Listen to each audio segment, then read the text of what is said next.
آج کی رات بڑی قیمتی رات شب برات، اس کی فضیلت سے آغاز کیجیے۔ بسم اللہ الرحمن الرحیم، اللہم صلی علی محمد وعلی آل محمد وبارک وسلم۔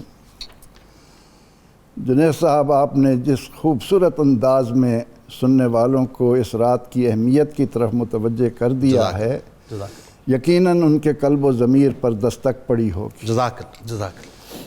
میں اپنی گفتگو کا آغاز اس بات سے کرنا چاہتا ہوں کہ میرے لیے جو سب سے بڑا اعزاز ہے مجھ پر، جو اللہ کا کرم ہے، وہ یہ ہے کہ میں اس کے محبوب کا امتی ہوں۔ اللہ، سبحان اللہ۔ کس نبی علیہ السلام کا امتی ہوں جن کی بدولت اس امت کو اللہ کے اتنے انعامات ملے ہیں کہ جنہیں گننا کسی کے بس میں نہیں ہے، جن کی ایک نیکی 10 نیکیوں تک جاتی ہو، 700 نیکیوں تک بڑھتی ہو، جس کے لیے ایک ایک نیکی کو اللہ تعالیٰ اتنا بڑھائے کہ اس کے خزانوں کی وسعت وہی جانتا ہے۔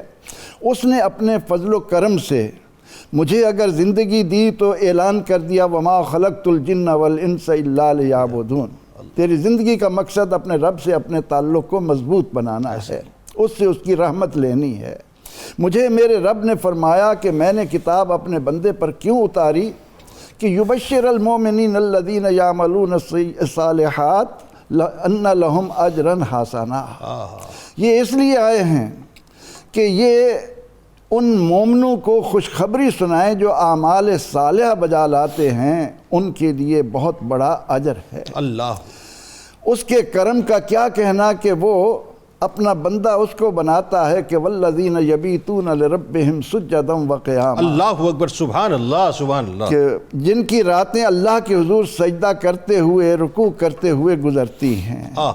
میرا پروردگار ویسے تو ہر رات میں ایک خاص گھڑی میں نزول فرماتا ہے اپنی شان کے مطابق، لیکن اس نے اپنے بے کرام فضل و کرم کی بدولت کہ وَرَبُّكَ يَخْلُقُ مَا يَشَاءُ وَيَخْتَارُ، وہ قدرت والا جو چاہے پیدا کرے، جس کو چاہے پسندیدہ بنا لے، چن لے۔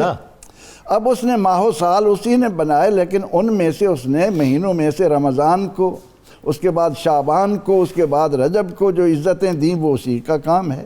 فرشتے اس نے پیدا کیے، لیکن ان میں سے جبریل، میکائیل، عزرائیل، اسرافیل، ان کو جو عظمت دی وہ اس کا ہے۔ راتیں بھی ساری اس کے بنائیں بھائی سبحان اللہ۔ لیکن ان راتوں میں سے اس نے شب قدر کو، عید الاضحیٰ کی رات کو، عید الفطر کی رات کو، رجب کی 15ویں رات کو جو عظمت عطا فرما دی ہیں، شعبان کی 15ویں رات کو جو عظمت عطا فرما دی ہیں، یہ سب اس کا ہمارے لیے کرم ہے۔ ہمیں تو اس کے کرم سے دامن اپنا بھرنا ہے۔ ہم نے ان باتوں میں نہیں جانا کہ اس کی صحت کے متعلق دیکھ لو جی پھر سجدہ کریں گے۔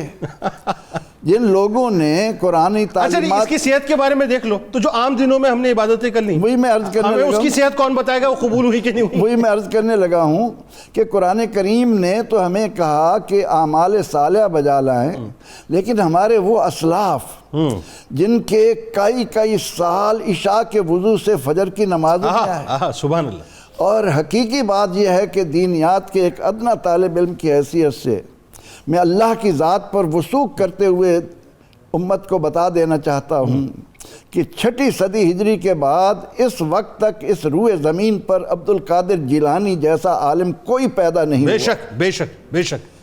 یہ نہیں کہ صرف تصوف میں، بے شک، علمی دنیا میں انہوں نے جو سکہ جمایا ہے، بے شک، ان کی ذرا غنیت الطالبین اٹھا کر پڑھ لیجئے، وہ کس انداز سے امت کو اس بات کی طرف متوجہ کر رہے ہیں کہ اللہ تعالیٰ نے تمہارے لیے یہ کیا کیا انعامات رکھے ہیں۔ تو ہمیں صرف مسلمان ہونے کی حیثیت سے اس بات کا حریص تو رہنا ہے کہ وہ کون سے لمحے ہیں، جمعے کی وہ کون سی گھڑی ہے، کس رات کی کون سی ساعت ہے، اور اللہ نے اگر اپنے فضل و کرم سے ہمیں یہ رات سورج کے طلوع ہونے سے، سورج کے غروب ہونے سے لے کر طلوع ہونے تک اس کی عظمت عطا کر دی ہیں، تو ہمیں اس سے بھرپور فائدے کی طرف متوجہ ہونا ہے۔ بالکل ٹھیک ہے۔